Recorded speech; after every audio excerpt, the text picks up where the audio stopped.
अस्सलाम फ्रेंड्स, जिस तरह हमने अपनी लास्ट वीडियो में अकाउंटिंग का इंट्रोडक्शन लिया था और उसके 5 एलिमेंट्स के ने मेंशन किए थे, जिसके साथ साथ हमने उसका फर्स्ट एलिमेंट यानी एसेट्स के बारे में भी डिटेलिंग में पढ़ा था।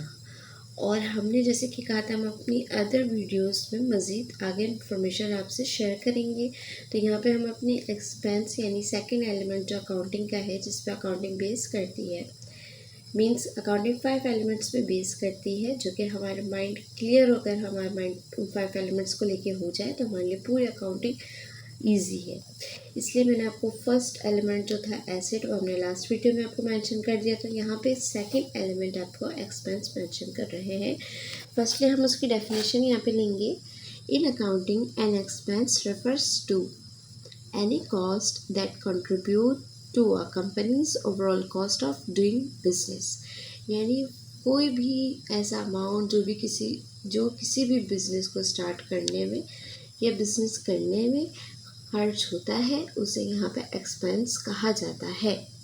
मीन्स के एक्सपेंस का वैसे एक्चुअल मीनिंग ही खर्चा है, लेकिन यहाँ पे हम अगर यूज़ करेंगे कि अकाउंटिंग में जो एक्सपेंस, हम उन एक्सपेंस को लेके बोल रहे हैं। फॉर एग्ज़ाम्पल, अगर हम कोई बिज़नेस स्टार्ट करेंगे, सबसे पहले हमें एक ज़मीन चाहिए होगी।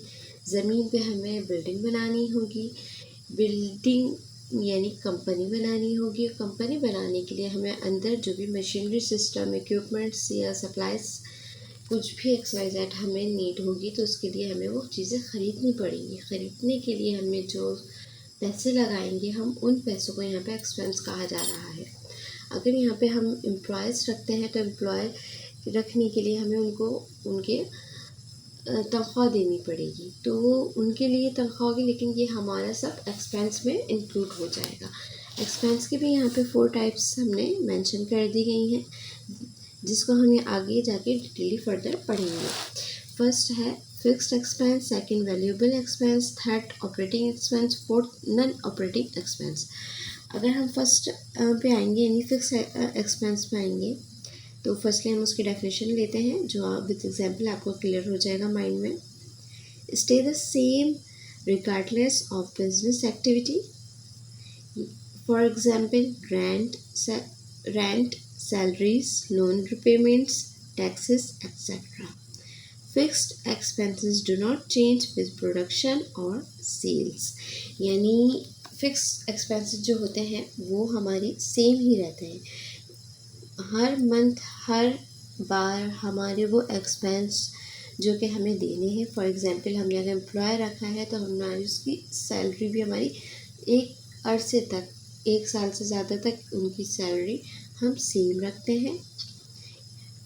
और अगर हम यहाँ पे किसी को टैक्स पे कर रहे हैं, गवर्नमेंट को टैक्स पे कर रहे हैं, तो टैक्स पे करने के लिए जो हम टैक्स का जो हम अमाउंट पे करते हैं वो हर मंथ सेम रहता है, चाहे हमारा कारोबार चले या कारोबार ना चले। इसी तरह से सैलरीज भी सेम रहती हैं, चाहे हमारा काम चले या ना चले। हम उसमें अप्स एंड डाउन्स नहीं कर सकते, वो फिक्स्ड ही रहती हैं। यहाँ पे हम उसका सेकंड पार्ट पढ़ रहे हैं, वेरिएबल एक्सपेंसेस। उसकी हम डेफिनेशन पे जाते हैं। Fluctuate with the level of business activity. यानी कि for example raw materials, sales commission, utilities etcetera. It changes based on production और सेल्स। यानी वो खर्चे जो प्रोडक्शन पे या हमारी सेल पे बेस करते हैं, वो हमारा वेरिएबल एक्सपेंसेस कहलाता है। फॉर एग्जांपल कि हमारे पास सेल्स कमीशन यानी कमीशन हमारे पास कितना आ रहा है, हमारे पास जितनी भी सेल होगी उसके अकॉर्डिंग हमारे पास उसका कमीशन आएगा। तो सेल्स के हवाले से जो कमीशन आपके पास आ रहा है, यानी वो चेंज होते, देखिए हर साल, हर मंथ, हर डे हमारी सेल्स चेंज होती रहती है, ये कभी भी फिक्स या कांस्टेंट नहीं रहती। तो उस हवाले से ये हमारी वेरिएबल एक्सपेंस में इंक्लूड होगा। अगर हम यहाँ पे यूटिलिटीज़ की एग्जांपल लेते हैं, तो यूटिलिटीज़ यानी ये जो भी हमारे एक्सपेंसेस आते हैं, बिल्स आते हैं, तो ये सब भी हमारे चेंज होते रहते हैं, ये भी मंथली सेम नहीं रहते हैं। रॉ मटेरियल्स यानी अगर हमारे पास फॉर एग्ज़ाम्पल इस मंथ हमारे पास प्रोडक्शन की तादाद फ़िक्स्ड है और नेक्स्ट मंथ भी फ़िक्स्ड है, लेकिन हमारे वो प्रोडक्शन जो हमने की थी वो सेल आउट नहीं हुई, उसका हाफ अमाउंट हाफ जो है हिस्सा हमारे पास रखा हुआ है, तो हमें नेक्स्ट मंथ में भी हमें उतनी प्रोडक्शन की नीड ना हो, हम उसी जो हमारा पार्ट जो हमारे पास सेव है, प्रोडक्ट हुआ हुआ है, हम उसे आगे प्रोडक्ट जो है प्रोडक्शन हुआ हुआ है वो हम उसे आगे सेल कर सकते हैं। इसलिए हमें हर बार रॉ मटेरियल की ज़रूरत नहीं पड़ेगी, जिससे हमारा प्रोडक्शन जो है कोई भी चीज़ जो है वो प्रोड्यूस होगी। अच्छा, यहाँ पे हम इससे ये भी मिसाल ले सकते हैं, रॉ मटेरियल यानी छोटी छोटी चीज़ें जो फॉर एग्ज़ाम्पल हम स्टेशनरी भी ले सकते हैं यहाँ पे मिसाल, कि हमारी स्टेशनरी अगर हम यहाँ पे इंक्लूड कर देते हैं तो स्टेशनरी भी हर मंथ हर डे ये चेंज होती रहती है, सेम नहीं रहती। अच्छा, थर्ड पार्ट में हम आएंगे ऑपरेटिंग एक्सपेंसेस। इसके हम डेफिनेशन पे जाते हैं।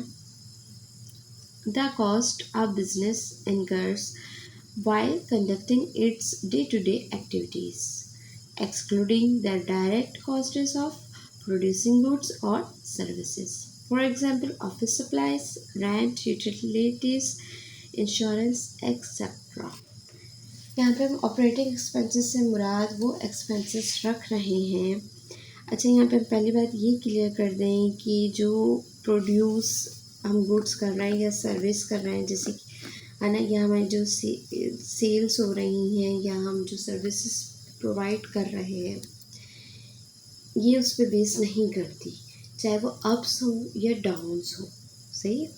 अच्छा, यहाँ पे हम इस बात को इंक्लूड कर दें जो इसकी बेसिक है कि डे टू डे ये एक्टिविटीज़ हमारी, ये वो एक्सपेंस होते हैं जो दिन ब दिन हम अपनी एक्टिविटीज़ में इंक्लूड करते रहते हैं। अच्छा, यहाँ पे हम उन एक्सपेंस की मिसाल ले लेंगे ताकि आपकी जो है माइंड क्लियर हो जाए।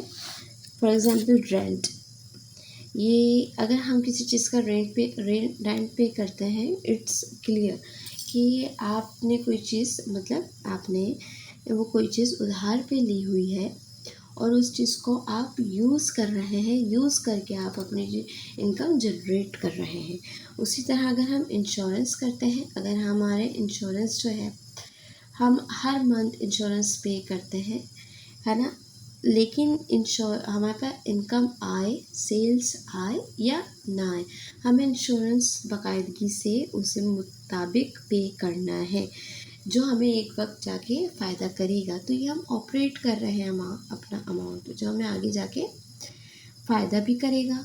तो वो एक्सपेंसेस जो उसमें हम अमाउंट लगाते हैं और वो आगे जाके हमें या उस वक्त हमें फ़ायदा पहुंचाए, वो ऑपरेटिंग एक्सपेंस कहलाता है। इसमें हम ऑफ़िस सप्लाइज़ भी ले सकते हैं। ऑफ़िस सप्लाइज़ से मुराद की वो सप्लाइज़ जो हम ऑफ़िस में यूज़ करते हैं, जैसे कि पेन, पेंसिल, स्टेशनरीज़, कॉपीज़। अगर हम इसमें कंप्यूटर भी यूज़ कर लें, फॉर एग्ज़ाम्पल लैपटॉप ले लें, तो ये सब हमारे एक्सपेंस होते हैं, यानी कि ये सब हमने ख़रीदी हुई चीज़ें होती हैं, चाहे वो हम रेंट पे लें या हम ऑन कैश लें।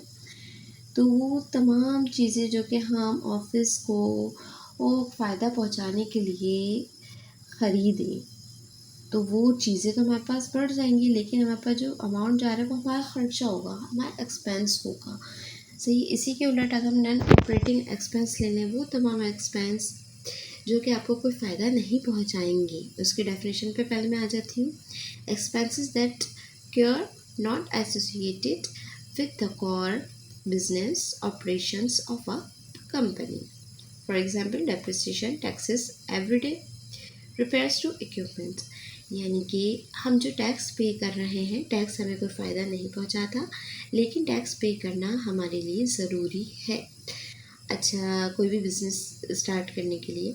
अच्छा, डेप्रिसिएशन यानी कि कोई भी चीज़ अगर आपने ख़रीदी है, उसमें कोई ख़र्चा निकल आए, वो ख़राबी निकल आए, तो उस ख़राबी को सही करने के लिए जो अमाउंट लगता है उसे डेप्रिसिएशन एक्सपेंस कहा जाता है।